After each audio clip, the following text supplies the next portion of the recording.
When you gouge the side of your 45-foot motorhome when you're pulling it into the barn, and you don't pull it into the barn, you literally pull it into the barn, where you're going to get it painted.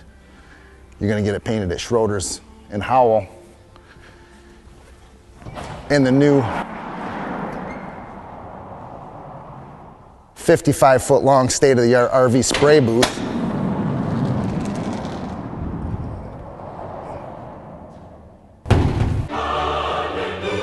This is where you're going to come get your RVs painted.